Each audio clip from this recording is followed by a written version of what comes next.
This lesson is going to be very parallel, complementary to the lesson this morning. We'll see very clear parallels in the events of John 21 to the events of Luke 5. And these are probably parallels you've seen before.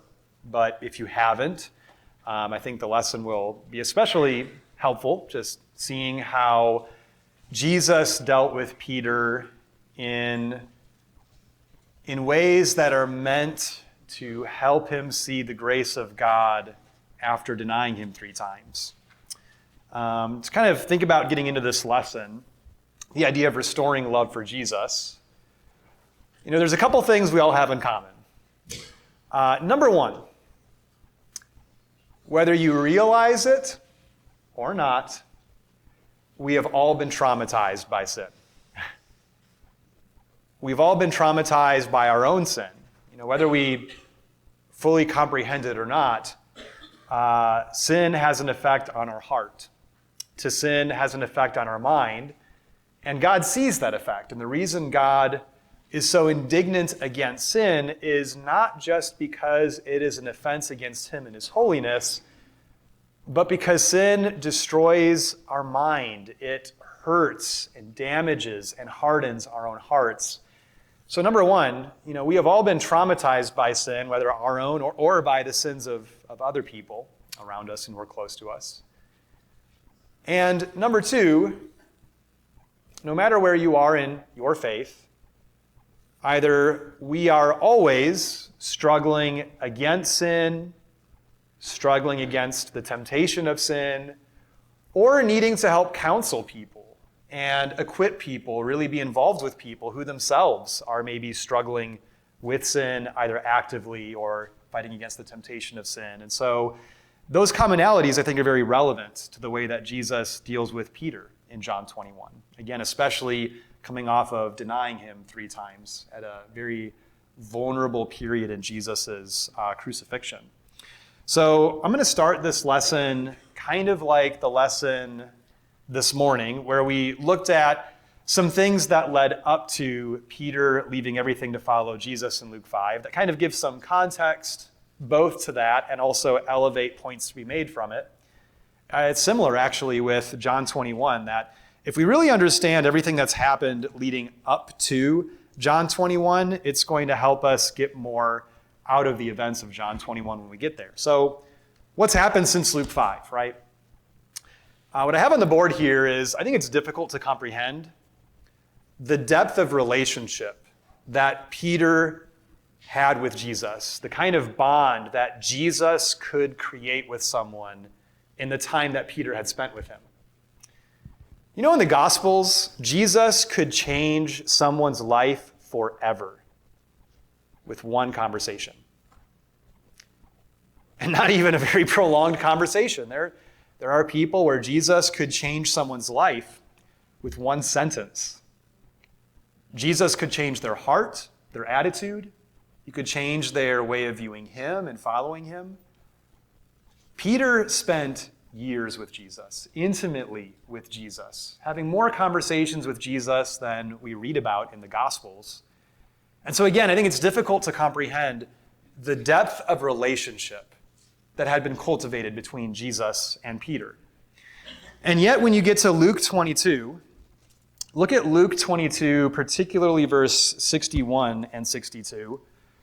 So after Jesus had been now betrayed and was in custody, he was on trial. Peter was in the courtyard warming himself by a charcoal fire and inevitably ended up denying Jesus 3 times.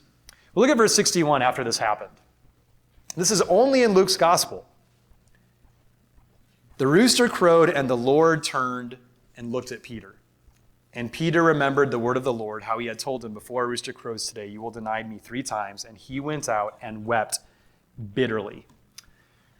A couple things about this. I think in verse 61, it's not just that Jesus looked at Peter. It seems implied that they may have made eye contact here in this moment. I think this would have hurt Peter immensely, but I think it would have hurt Jesus immensely and not in a way that's inappropriate for love, obviously. And Jesus' love for Peter, I think Jesus would have felt a great deep compassion for how this would have affected Peter. But does anything hurt more than betrayal? You know, I want to think about how much Peter really loved Jesus. And Jesus is going to have Peter affirm that in John 21. But I mean to betray someone that you genuinely love. You know, that sometimes you see betrayal where betrayal happens because somebody has really hardened their heart against the person they've betrayed, right? And I think that's kind of like Judas with Jesus. But Peter loved Jesus. Nothing hurts more than betrayal. And in verse 62, when it says, Peter went out and cried bitterly or wept bitterly, did you know that this is the only time in the Bible that it says someone wept bitterly? You know, there's a lot of times where it mentions someone weeping because of sin, or just weeping because of death. You imagine Lazarus when he died, John 11. You know, the sisters, Mary and Martha, were weeping. Jesus wept. But here it emphasizes both in Matthew's account and Luke's, Peter wept, emphasis, bitterly. I think it's fair to say that whatever conviction Peter had in Luke 5, whatever sense of remorse Peter had in Luke 5, is eclipsed by what he felt here. With the momentum of the relationship he's had with Jesus, with his love for Jesus, what he's confessed of Jesus, him affirming to Jesus, I will never deny you, I will die with you. And here's where things end up. When Jesus is at his most vulnerable. And then in Luke 24, so Jesus obviously rose from the dead, but I want you to imagine the 3 days where Peter didn't know Jesus had risen, because he hadn't. But it seems like the disciples had even forgotten that Jesus said he was going to rise from the dead. So I want you to imagine for 3 days, Peter is sitting in the grief of having denied Jesus with no remedy, no resolution, knowing that after he denied Jesus, his Lord was abused to the point of death. Clothes were taken from his Lord's body. People spit on him, slapped him, punched him, put him up on a cross, and they mocked him. Even in that humiliating condition, they mocked him until his death. And knowing that someone that was your Lord, someone that was your closest friend, that as those things were happening, you denied that you knew him or was associated with him. And no remedy. Well, a good sign is that Peter, unlike Judas, went back to the apostles. One of the things that I think is beyond just Judas killing himself, a fault with Judas's handling of his remorse. You know, Judas didn't go back to the apostles. He went to the people who could do nothing for him. And they even told him, what is that to us, when he brought the money back to them, the Jewish leaders? They told him, you go take care of that yourself. Seemingly telling Judas even, go kill yourself, is seemingly what they were implying he go do. Peter went back to the apostles. So look at Luke 24, verse 10.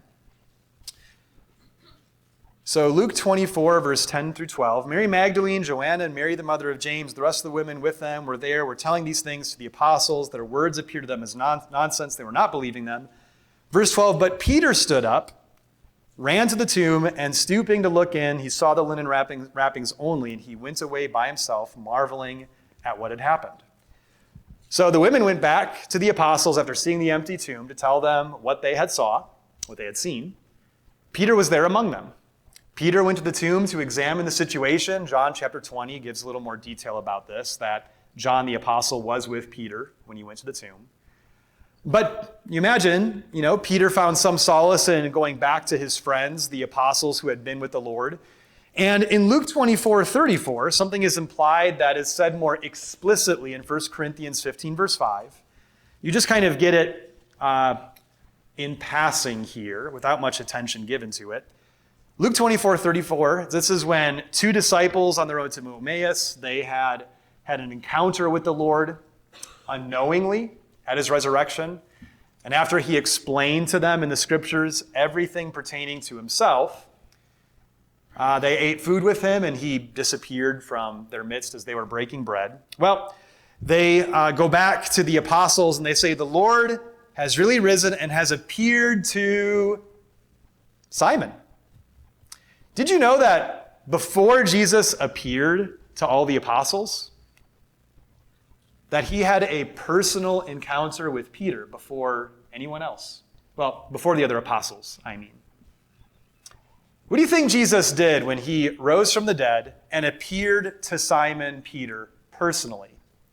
Do you think Jesus cleared the air? Do you think it was obvious that to Jesus there wasn't lingering tension from Peter denying him?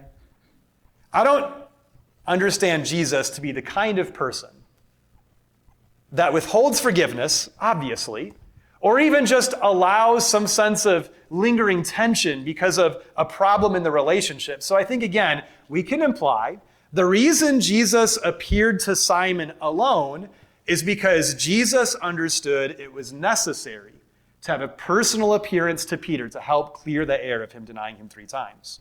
The reason that's significant is Jesus is going to take it further in John 21. And really, a point from that, to be forgiven is one thing. To be forgiven is one thing. But to really heal from sin, to really be restored from the consequence of sin is another thing. To be forgiven is the open door to healing and being restored. And I think it's critical that we don't mistake forgiveness for restoration necessarily. Peter was forgiven. I think this first appearance, the air is cleared, and I think it's obvious Peter is forgiven. But to be forgiven and to really be restored are 2 different things. And Jesus deals with that in John 21. Lastly here, before we go to John 21, the greater our guilt, the greater the opportunity God's grace has to work in our lives. We kind of touched on that this morning. The things that haunt us the most, the things that have hurt us the most, the things that we regret the most, are the very things that God can most effectively use to change us, to transform us, so that His grace can work most effectively in our lives. That the power of the resurrection is that the Lord and God through Him is able to take the things that most traumatize us, that haunt us, the things we most deeply regret, the things that plague us, and those become the very things that the Lord can use to most effectively change us. Peter denying Jesus 3 times was not the end of the story, obviously. But Peter denying Jesus 3 times only became a platform for Peter to know the grace of the Lord even more effectively and intimately in John 21. So we'll kind of breeze past this. In John 20, just even on top of this, Jesus appeared to the disciples together twice, and both times said, "Peace to you." Again, no lingering tension. It's done. Forgiveness is fulfilled through the cross. And so Jesus makes it very, very clear that there is peace in the times He appeared to them together. And that leads us to John 21. So notice in chapter 21, Jesus is going to manifest Himself in the Sea of Tiberias, that is Galilee. Jesus told the disciples to go to Galilee to wait for Him. And so they were there waiting, and this would have been at least 9 days after His resurrection. And we can infer that because look at John 20, verse 26. After 8 days, His disciples were again together inside. So at the very least, John 21 would be at least 9 days after His resurrection. Jesus has appeared to them twice in 8 days, which isn't very many times. And it doesn't seem like Jesus is lingering too long in those appearances. So it's a very kind of strange time in some ways. So John 21. I'm going to start reading in verses 1 through 8. After these things, Jesus manifested Himself again to the disciples at the Sea of Tiberias, and He manifested Himself in this way.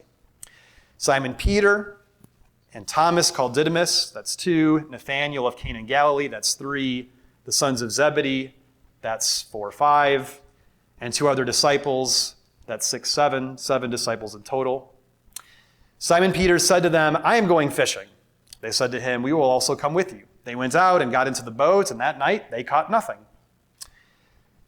But when the day was now breaking, Jesus stood on the beach. Yet the disciples did not know that it was Jesus. So Jesus said to them, "Children, do you have any fish?" It'll say later that they were 100 yards from the shoreline. So you imagine Jesus would have to kind of really yell for them to hear what he said. Well, they answered him, "No." And he said to them, "Cast the net on the right side of the boat, and you will find some." So they cast, and they were not able to haul it in because of the great number of fish. Therefore, that disciple whom Jesus loved said to Peter, "It is the Lord." So when Simon Peter heard that it was the Lord, he put his outer garment on, for he was stripped for work, and cast himself into the sea. But the other disciples came in the little boat, for they were not far from the land, but about 200 cubits away. That's about 100 yards, dragging the net full of fish. So there's a lot of parallels here to Luke 5, 1 through 11. I want to put forward to you that I don't think that's coincidental, accidental, that this is all a part of restoring Peter in his position he's been called into, healing and restoring him from the residual problems that sin creates, that Jesus is very deliberately recreating a scene that for Peter is at the foundation of their relationship, at the foundation of understanding the importance of the role of grace and knowing that the same grace that started the relationship, that same grace is going to restore the relationship. It is going to sustain the relationship. It is going to continue the relationship. So in John 21, you notice in verse 3, just like Luke 5, they had labored all night. And what did they catch? Nothing. Well, now Jesus isn't with them on the boat, but he tells them after they had labored all night, and I'm quite sure they had already tried the areas around where their boat already was. But he tells them from a distance, try the side of your boat, let down your net for a catch. And sure enough, they take him at his word here, just like in Luke 5, when maybe that didn't seem like the most sensible thing to do. And just like in Luke 5, when they catch this miraculous amount of fish, seemingly here, this is a miraculous amount of fish. And I want to put something forward here. In verse 11, I've heard from, again, people who are more experienced in fishing and know more also about fishing in this time frame, that generally when you pull in a net full of fish in a situation like this, you're going to get big and small fish, and you need to spend some time separating the fish worth keeping from the fish that aren't worth keeping because they're just too small. Notice in verse 11, what was the condition of all the fish they caught? They were all large fish. And so not just the amount, the type of fish, I think, was miraculous here. That they caught nothing but the best kind of fish, 153 in number. And it emphasizes twice that the net was not torn. Rather, in verse 11, that the net was not torn. Verse 6, that they were not able to haul it in because of the number of fish. Now, this leads to something similar as well that we haven't read yet. Just like Luke 5, this miraculous catch of fish leads to a situation where Peter is called to follow Jesus. This is going to end up the same way. This miraculous catch is going to lead to a situation where Jesus calls Peter again to follow him. And again, not accidental, but that Jesus is trying to remind Peter of something that is at the core of their relationship, something that is going to continue the relationship and sustain the relationship. There's times when we need to remember how much God has invested in us. Why are Christians in the New Testament, why do books like Romans chapter 6, Colossians chapter 2, Ephesians chapter 2, etc., why do these letters written to Christians talk to them about salvation when they're already saved? Why write to them about baptism when they've already been baptized? Those are good texts to go to in trying to prove that baptism is necessary for salvation. I think those are good texts to go to, but that's not why it was written to those churches. They had been baptized, so that wasn't the issue. I think similar to Peter here, it's to remind them of the great work of grace that started the relationship, to help them understand how much God invested in you from the onset, and God is not interested in losing that investment. And that the more we understand how much God has invested in us, the more motivated we will be to renew our love for him whenever that love is ever in danger. To be steady, to be anchored, and to be focused on the one who loves me and who has invested in me. Because you know who's not invested in you like the Lord is? The devil. You know, the devil wants you to fail. The devil wants you to be blind to what God has done for you. The devil doesn't want you to see how valuable God is, how much he loves you, how much he cares about you. He doesn't want you to understand how much God has given to bless you and build you up. Satan can destroy in a moment if we let him. What has taken God millennia to build up to, and patience in our lives to establish and build on. If we let Satan do it, he can destroy in a moment what God has been working through the ages to build in our lives. And so you kind of have to ask yourself, are you going to let him do that? You know, is Peter going to let, like Judas, all the work that Jesus has been doing to invest in his faith be lost because he denied him 3 times at the cross? And the answer is a resounding no. And so in 7 and 8, I think we see a maturity in Peter's approach here, where the first time this happened in Luke 5, you know, Peter was very convicted, and I think appropriately so.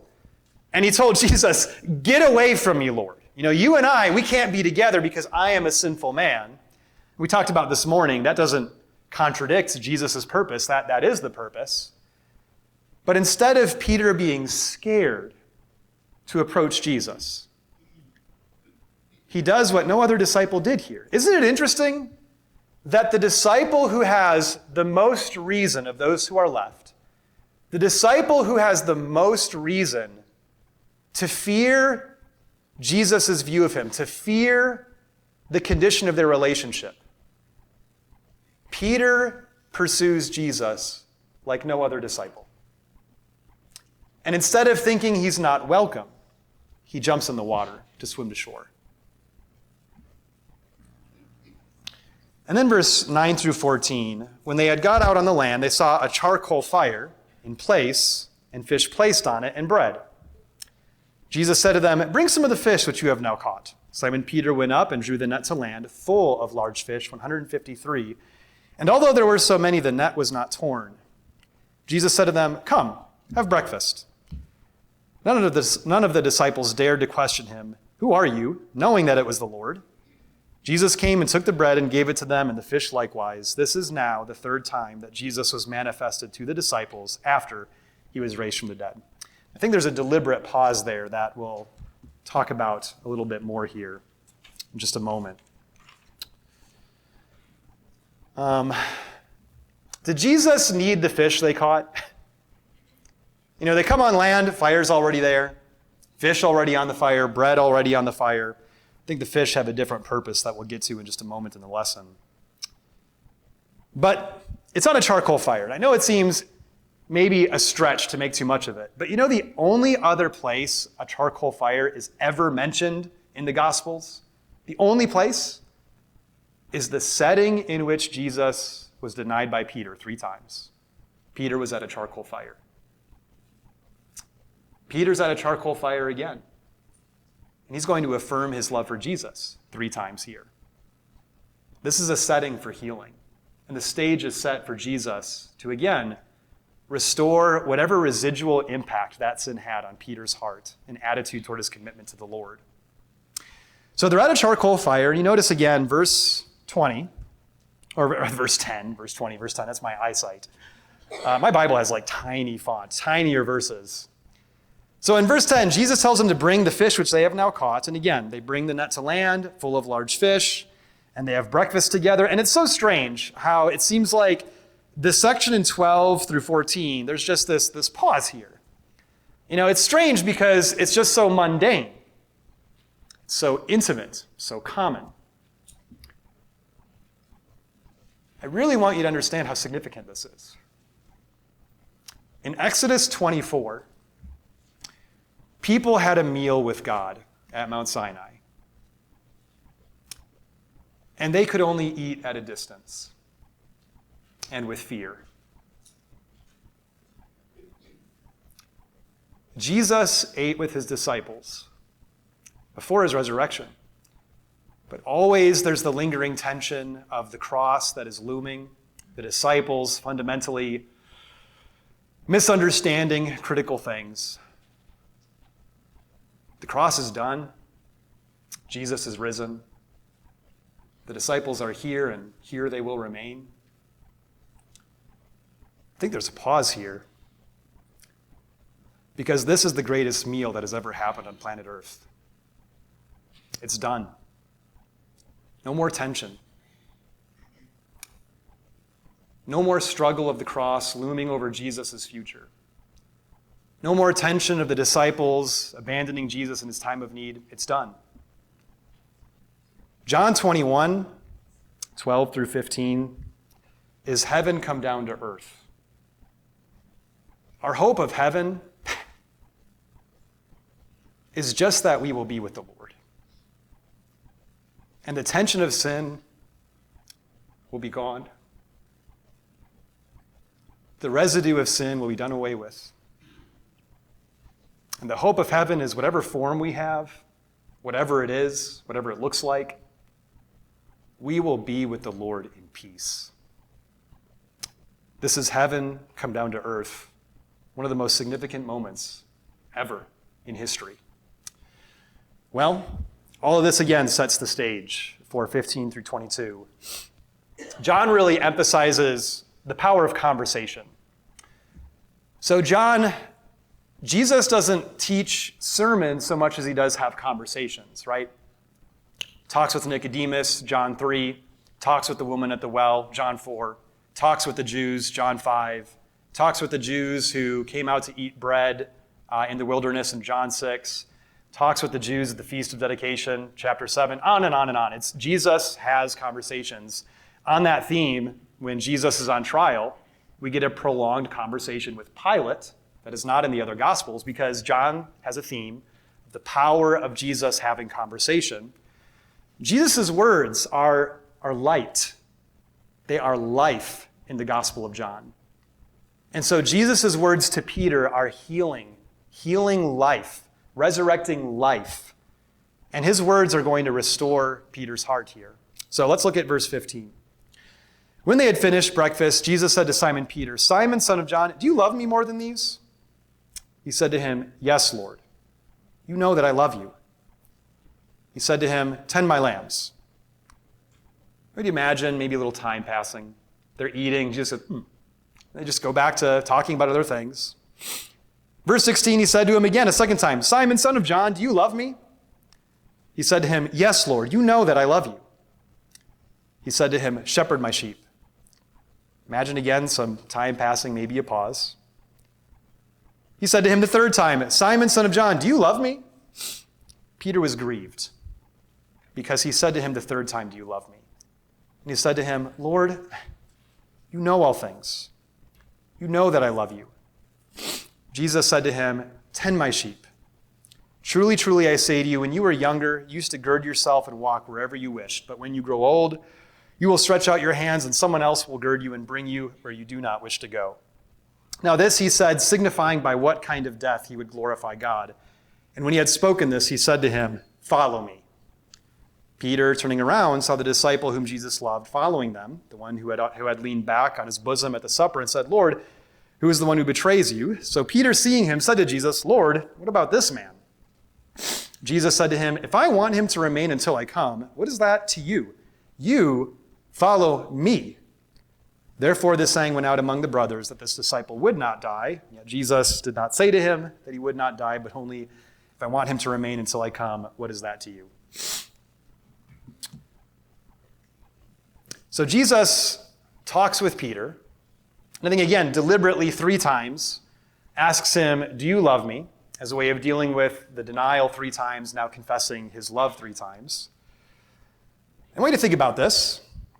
Did Jesus need to be reminded that Peter loved him? Like, do you think Jesus was unaware of Peter's love? And then Peter even affirms this, saying, "Lord, you know that I love you," all 3 times. No, so Jesus isn't asking for his own sake, but rather, I think we can gather from the text, Jesus is asking for Peter's sake, that there's something critical about Peter confessing his love for Jesus here. I think we can learn from this that healing from sin, it really requires cleansing confession, focused conversation. Jesus wasn't the kind of person to allow for an elephant in the room or a problem that's causing an issue in the relationship, lingering and going unaddressed. When you imagine earlier in Jesus' ministry how often Jesus addressed things that nobody else was addressing. There's times in Mark's gospel where the disciples were arguing about who was the greatest among them, and Jesus was not privy or immediately in the conversation. And so he asked them, hey, what were you guys talking about? And they didn't answer him, because I imagine they know that that wasn't something Jesus would approve of them talking about and competing over, right? The idea, again, Jesus understands how to address the issues of the heart, the need to draw those things out. So I think we can be in two positions. Number one, this is why it's so critical to clearly confess sin. God understands what it takes to really not only address sin in terms of what it takes to be forgiven, but also what it takes to move forward and be restored from that condition. The temptation is to move on, to forget in a way where the problem isn't really dealt with, the relationship is not resolved, the sin is still having an effect, maybe there's still trauma. Healing from sin requires cleansing confession and even focused conversation. In marriage, this probably doesn't come as any surprise to those of you who've been married for a long time, but when you're trying to deal with conflict, when you're trying to deal with someone being hurt in the relationship, it's usually not a one-and-done conversation, especially if something has been said or done that really hurt deeply. And to expect that, well, we talked about this already. Like, why are you still bringing this up? Or, how are you still upset about this? The reality is healing from hurt takes time. And sometimes it's needed to have awkward conversations. You notice the third time Jesus asked the question, in verse 17, Peter was grieved. Do you think Jesus enjoyed grieving Peter? Do you think Jesus was aware that at that third time it might be triggering? Peter may go back to the moment where he denied him 3 times and think, okay, I understand. I get it. But sometimes the hardest conversation, sometimes the things that might be most difficult to say are the most necessary to talk about. The things that maybe it's needed, but it might come with some emotion. It might stir up some emotion. Obviously, we need to have some prudence with things we bring up, but there's a point where you just have to work through those emotions. If it's grief, if it's frustration, that to really heal, you may have to bring up some things that stir up some emotions that need to be felt, and need to be felt because it's a part of the process of healing. I would argue Jesus grieved Peter here because Peter needed to be grieved in order to fully heal. And then just Jesus having Peter confess his love for him 3 times. I don't think Jesus would have asked that question unless it was necessary. And I want you to think about what he didn't ask. He didn't say, Peter, have you forgiven yourself yet? Have you gotten over it yet? He also didn't say, Peter, do you believe I've forgiven you? And I think Peter did believe that. But he asked, Peter, do you love me? I know this might sound weird, but there may be power in really affirming that you love the Lord and taking ownership of that. I think too many times there are brethren, and this has happened to me, where you're in this place of ambiguity. It's like, do you really love the Lord or not? And if you love the Lord, well, follow him completely. Don't straddle the fence. And it may be that Peter going fishing again, not that fishing was wrong, but that was his occupation before following Jesus. And it may be that this process of waiting, it's 9 days or longer, and what's going on? Jesus isn't exactly just staying with us, and so what's happening? And when Peter says, do you love me more than these? When Jesus says, do you love me more than these? What is he asking? Is he saying, Peter, do you love me more than the other apostles? I'm going to argue that's definitely not the case. Again, I don't think Jesus was the kind of person to stir up some form of competition. I literally can't imagine Jesus saying, Vernon, do you love me more than anyone else in this church? Why in verse 11, why is the number of fish emphasized? Why did Jesus tell him to haul the fish on land when there were already fish on the fire? I think what he's confronting Peter with, do you love me more than these fish, than this occupation? And he knows the answer. You know what I think is encouraging? That Peter knows Jesus knows the answer. Would you be worried that if you thought, I love the Lord, but, maybe he knows I'm a hypocrite? I think it says something really genuine about Peter that doesn't just say, I love you. He says, I know you, Lord, and I know you know. I know you know that I'm being honest and that I love you. And he affirms it the third time again, Lord, you know all things. You know my heart. You know I love you completely. And obviously, Jesus affirms there's work to do. Healing from sin means affirming your identity in the Lord. Satan does not want you to be grounded and to be rooted in who God has called you to be. God has an identity for you, an identity that you have to embrace. God places a value on you that you need to believe. And Satan does not want you to believe that. Satan does not want you to embrace the identity that God has for you. He wants you to become blind to it, and through sin wants to take opportunity to, again, destroy the work that God has been doing to build on that sense of identity. So who are you going to be? Are you going to love the Lord or not? Are you going to give your heart to him or not? Because with Jesus, he doesn't want you to be in ambiguity. He doesn't want you to be in uncertainty. If you love him, then take ownership of your love for him. Then love him completely and do the work and be the person that he's called you to be. And don't be in ambiguity and uncertainty about it. And then finally, when he calls Peter to follow him, I think it's easy to miss the glory of what is said. Verse 18, when he says, there's going to come a time where you're going to go where you don't want to go. Great news. Wow. And I mean that. When Peter denied Jesus, he was in danger of being taken where he didn't want to go. And he denied Jesus to get out of that situation. And I know it's easy to miss in verse 18, but Jesus is telling him, that time is over. That's not who you are anymore. When that time comes again, you are going to make a very different decision. And nothing is going to be the same from this time forward. What Satan tries to do to destroy, if we bring it to the Lord, it is only going to build our relationship with the Lord. It is only going to build our conviction in him. Peter wasn't destroyed by denying Jesus. Because of who the Lord is, because of the power of his word, because of the power of his love, denying Jesus 3 times, although it doesn't justify the sin,